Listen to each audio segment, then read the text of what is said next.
Панядзелак 17 лютага у эфіры Белсату кароткае выданне навінаў. У студыі для вас працуе Александр Баразенко і вось галоўнае на гэты час. Фармаваць новы ўрад Лукашенко даручыў Дмітрыю Крутому. Пра тое, што камісію, якая мусіць размеркаваць міністэрскія партфелі, узначаліў кіраўнік лукашэнкаўскай адміністрацыі, распавялі ў эфіры тэлеканалу «Беларусь-1». Нагадаю, Александр Лукашенко 4 лютага на сустрэчы са сваімі даверанымі асобамі прапанаваў, каб яны вылучылі кандыдатаў ва ўрад. Прапановы ён параіў прыносіць яму асабіста і ў канвертах. Урад Рамана Галоўчынкі афіцыйна склаў свае паўнамоцтвы 3 лютага пасля абвяшчэння афіцыйных вынікаў так званых выбараў прэзідэнта. У той жа дзень Лукашенко сваёй пастановаю даручыў дзейнаму складу міністраў працягваць працу да моманту прызначэння новага ўраду. У Гомлі напярэдадні ўвечары гарэў гандлёвы цэнтр. На шчасце, абышлося без пацярпелых. Паведамленне пра ўзгаранне ў гандлёвым цэнтры Пушкін-Плаза прыйшло на пультслужбы МНС каля 8 гадзіны вечара. Было бачнае адкрытае полымя ў вентыляцыйным корабе на даху. Ратавальнікі ліквідавалі агонь, пацярпелых няма. У памяшканнях гандлёвага аб'екту нават не прыйшлося праводзіць эвакуацыю. Прычыны пажару высвятляюць. У левым верхнім куце экрану вы бачыце QR-код, дзякуючы якому можаце патрапіць на наш тэлеграм-канал. А там самая аператыўная інфармацыя, фота і відэа. Падпісвайцеся на тэлеграм-канал Белсату, калі, канешне, для вас гэта бяспечна. Амаль 1,5 беспілотнікаў розных тыпаў цягам ночы і раніцы запусцілі расійскія войскі па ўкраіне.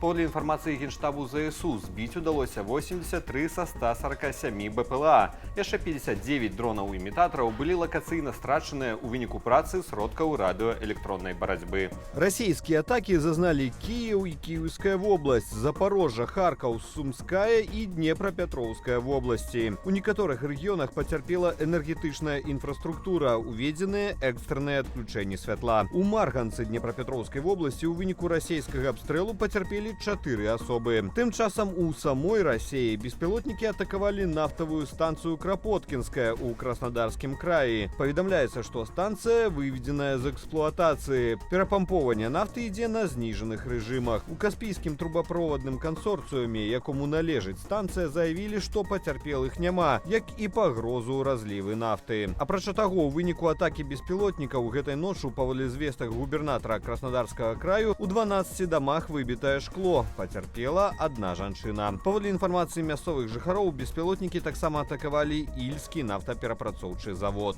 И слышу, как бахает. И, прям бахает. И, знаете, последний раз я такое слышал, когда приезжал, пацанам гуманитарку возил, там все время сыпется. Короче, что-то, походу, сегодня хлыбы и, видимо, все, что у них есть, отправили сюда. Прям первый раз такое у нас в Краснодаре происходит.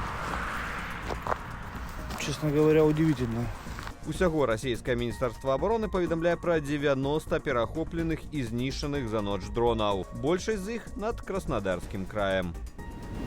Ужо заўтра, 18 лютага, у сталіцы Саудаўскай Аравіі Эр-Рыядзе можа адбыцца двухбаковая сустрэча прадстаўнікоў новай амерыканскай адміністрацыі з дэлегацыяй Расіі.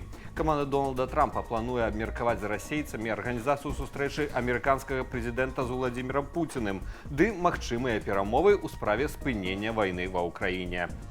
Паводле амерыканскіх медыяў у дэлегацыю ЗША увойдуць дзяржсакратар Марка Рубіо, дарадца Трампа ў нацыянальнай бяспецы Майк Уолтс і спецпасланнік прэзідэнта на Блізкім усходзе Стыў Уітліф. Кіраўніком расійскай дэлегацыі стане міністр замежных справаў Сергей Лаўроў. Ні прадстаўнікі Украіны, ні прадстаўнікі еўрапейскіх дзяржаваў не былі запрошаныя на сустрэчу ці праінфармаваныя аб меседжах прадстаўнікоў ЗША, сцвярджаюць медыі. Двухбаковая сустрэча саміх Трампа і Пуціна найімаверней адбудзецца да канца гэтага месяца. Тэлеканал NBC паведамляе, што ЗША плануюць спачатку правесці двухбаковыя сустрэчы з Расіяй і толькі потым з Украінай, а пасля арганізаваць супольныя перамовы.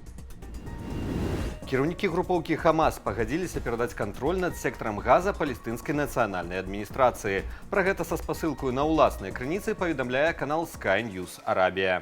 Паводле інфармацыі журналістаў, кіраўніцтва Хамасу накіравала адпаведны ліст да Арганізацыі вызвалення Палестыны. Умовою перадачы ўлады ў анклаве баевікі назвалі гарантыі працаўладкавання для цяперашніх працаўнікоў адміністрацыі сектару ці аплатная пенсія для іх. Згода Хамасу перадаць уладу ў сектары Газа цывільнай адміністрацыі, якую лічаць больш здольнай да дамоўленасцяў з Ізраілем, была вынікам ціску з боку Егіпту, які прымае перамовы аб спыненні агню ў Газе і выступае ў іх пасярэднікам.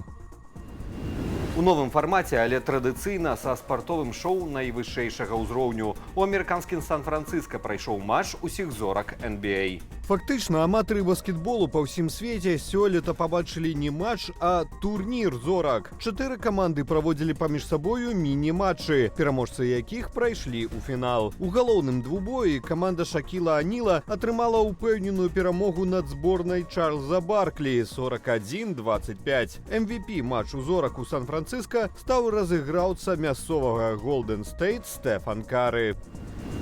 На гэтым я з вамі развітваюся. Больш поўная інфармацыйная карціна дня з каментарамі і аналітыкаю чакае вас у вечаровым эфіры Белсату.